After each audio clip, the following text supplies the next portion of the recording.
Selfie man o larawan ng pagkain, halos lahat pwedeng i-share online. Pero pagdating sa mga pinopost na larawan o video ng mga bata, ano nga ba ang dapat na hangganan? Yan ang pinunsuhan sa Barangay Saksi ni Darlene Cay.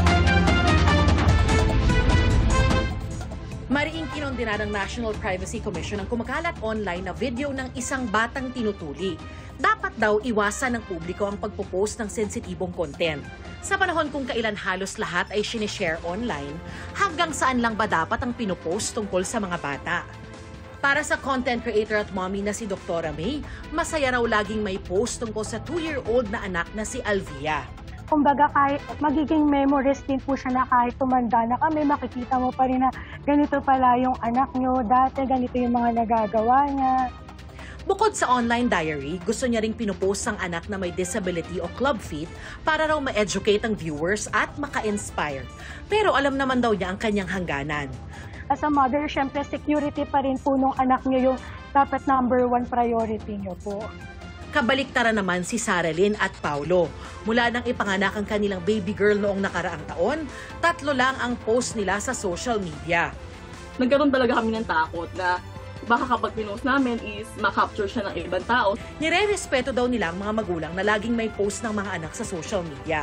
Pero mas pinili raw nila ang parenting style na iniisip ang security, privacy at well-being ng kanilang baby girl. Tinanong din natin ang ating mga kabarangay saksi. Okay bang i-post ang mga bata sa social media? Ano ang hangganan? Sa school, pagka may award siya, sa pag-birthday, ganon. Saka pag may occasion. Minsan natatakot kasi especially now, medyo hindi na ganon ka-safe.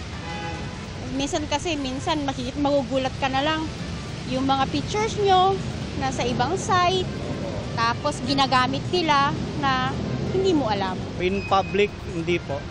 Sa friends lang po, yung parang messenger lang, ganyan.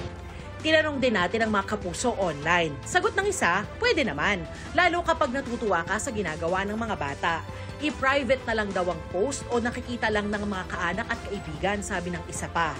Marami na raw kasing child predator sa social media at hindi malabong makuha ang larawan ng mga bata. Kwento ng isa pa, sa hindi malamang dahilan, binigyan siya ng warning ng Meta nang i-upload niya sa Facebook ang mga larawan at video ng 7th birthday ng anak. Simula noon, hindi na raw siya nag-upload ng picture ng kanyang mga anak at nakalock din ang kanyang profile. Ayon sa isang psychologist, normal at ayos lang naman kung gustong i-post ng mga magulang ang mga anak. Pero tulad ng lahat ng bagay, may hangganan din dapat ito. May posibilidad daw kasing magkaroon ng negatibong epekto sa mga bata ang oversharing o kalabisan sa pag-post sa kanila sa social media. Cyberbullying is real. Kung ma-post kasi isang picture, lalo na ng mga bata, wala tayong control kung ano yung pwedeng i-comment. Maapektuhan ang bata emotionally, psychologically, mentally. Dahil ang mga bata ay kabilang sa vulnerable population, dapat daw siguruhing lagi silang pinoprotektahan. Sabi ng NPC, dapat protektahan ang privacy at dignidad ng mga bata sa lahat ng pagkakataon. Para sa GMA Integrated News, ako si Darlene Cay, ang inyong saksi. Mga kapuso, sama-sama tayong maging saksi. Mag-subscribe sa GMA Integrated News sa YouTube at para sa mga kapuso abroad, samahan niyo kami sa GMA Pinoy TV at sa www.gmanews.tv.